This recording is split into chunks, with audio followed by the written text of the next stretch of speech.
உயர்கல்வி என்பது தமிழகத்திலே உயர்ந்து இருக்கிறது என்று சொன்னால் அதற்கு திராவிட மாடல் ஆட்சிதான் காரணம் என்பதை யாரும் மறுக்க முடியாது.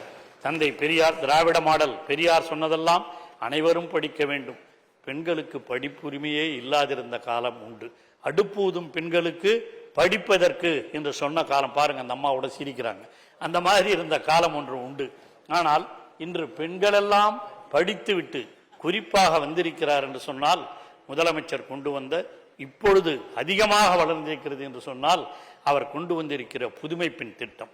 புதுமை பெண் திட்டத்தின் மூலமாக அரசு பள்ளிகளிலே படிக்கிற மாணவிகள் எல்லாம் உயர்கல்விக்கு சென்றால் அவர்களுக்கு மாதம் 1000 ரூபாய். சாதாரணமான விஷயம் இல்லை. இங்கே கல்லூரியில் படித்தவங்க நிறைய பேர் இருப்பாங்க. நாமெல்லாம் படிக்கும்போது அந்த ஹாஸ்டல் ஃபீஸ் கட்ட முடியாமல், காலேஜ் ஃபீஸ் கட்ட முடியாமல் எவ்வளோ கஷ்டப்பட்டோம். ஆனால் இன்று தமிழக முதல்வர் தளபதி அவர்கள் இந்த புதுமை பெண் திட்டத்தின் மூலமாக மகளிருக்கு, ஏதோ பெண்களுக்கு தான் கொடுத்தாங்க, எங்களுக்கெல்லாம் கிடையாதான்னு மாணவர்கள்லாம் கேட்டுக்கொண்டிருந்த இந்த சூழ்நிலையில் இந்த ஆண்டு முதல் தமிழ் புதல்வன் என்ற திட்டத்தின் மூலமாக அவர்களுக்கும் இந்த நிதி உதவி வழங்கப்படும் என்று அறிவித்திருக்கிற முதலமைச்சர் தான் நம்முடைய தமிழக முதலமைச்சர் தளபதி என்பதை மறந்துவிடக்கூடாது. இதுதாங்க வளர்ச்சி, கல்வி வளர்ச்சி. எல்லாரும் படிக்கணும், எல்லோரும் உயர்கல்வியும் படிக்க வேண்டும். ஆரம்ப கல்வியில் அந்த காலத்தெல்லாம் படிக்கும்போது 5வது அப்பெல்லாம் இஎஸ்எல்சின்னு நான் சொல்லிருங்க. முதல்ல 8ஆம் வகுப்பு இஎஸ்எல்சிலே பாதி பேர் தேர்வில் அவுட் ஆகி போடுவோம், அதுக்கப்புறம் படிக்கவே மாட்டாங்க. அப்படி இருந்த காலம் உண்டு. இஎஸ்எல்சி போய் அப்புறம் எஸ்எஸ்எல்சின்னு ஒன்று வந்தது. இப்போ எஸ்எஸ்எல்சியும் போய் +2 வந்திருக்கு, 10th அதெல்லாம் வந்திருக்குன்னா அப்ப இருந்த பியூசி எல்லாம் மாறி இன்று கல்வி திட்டமே மாறி வளர்ந்திருக்கிறது என்று சொன்னால் அதற்கு காரணம் திராவிட மாடல் ஆட்சிதான் என்பதை யாரும் மறுக்க முடியாது. அதுபோல்தான் இந்த புதுமை பெண் திட்டத்தின் மூலமாக இந்த ஆண்டு மட்டும் 2021-22 43,619 பேர் பொறியியல் படித்தார்கள். 2022-23 54,004 பேர், 23-24 63,270 பேர். ஆகவே இப்படி 2.73 லட்சம் பெண்கள் 1000 ரூபாய் பெற்றார்கள். அது படிக்கிறதா அரசு கல்லூரி.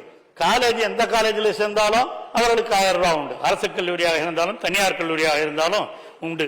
உதாரணமாக இவ்வளவு பேர் நான் சொன்னேன் இல்லைங்களா, இந்த சென்னையில் இருக்க பிரசிடென்சி காலேஜ் நம்முடைய முதலமைச்சர் அவர்கள் படித்த கல்லூரி. அந்த காலேஜில் அப்பெல்லாம் 25% தான் பெண்கள் இருந்தாங்க. இந்த சென்ற ஆண்டு கூட அங்கே 37% தான் பெண்கள் சேர்ந்தாங்க. ஆனால் இந்த வருஷம் 47% பிரசிடென்சி காலேஜுடைய மாணவிகளுடைய எண்ணிக்கை உயர்ந்திருக்கிறது என்று சொன்னால் அதுதான் புதுமை பெண் திட்டம், அதுதான் பெரியார் சொன்ன கொள்கையை இன்று திராவிட மாடல் ஆட்சி நடத்துகிற தலைவர் தளபதி அவர்கள் வளர்த்து கொண்டிருக்கிறார்கள் என்பதற்கு ஒரு உதாரணம்.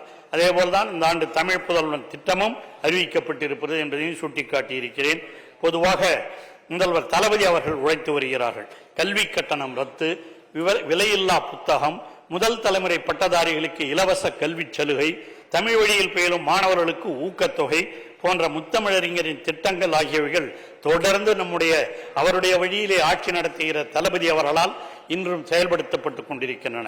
அது மட்டுமல்ல, தொழிற்கல்லூரிகளில் 7.5% இடஒதுக்கீட்டை கொடுத்து இன்று அதன் மூலமாக அரசு பள்ளிகளிலே படிக்கிற மாணவ மாணவிகள் எல்லாம் பயன்பெறுவதற்கும், ஒரு காலத்தில் மெடிக்கல் மட்டும் நான் கொடுத்துட்டோம் சொல்லிட்டு இருந்தாங்க, அப்பயும் அது நடைமுறைப்படுத்தல.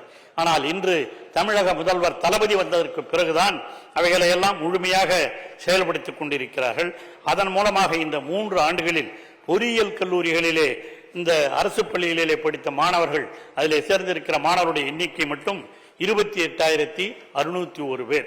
ஆகவே எதை அறிவித்தாலும் அதை திறம்பட செய்து கொண்டிருக்கிற ஒரு முதலமைச்சர் தான் நம்முடைய தமிழக முதலமைச்சர் தளபதி என்பதை மறுக்க முடியாது.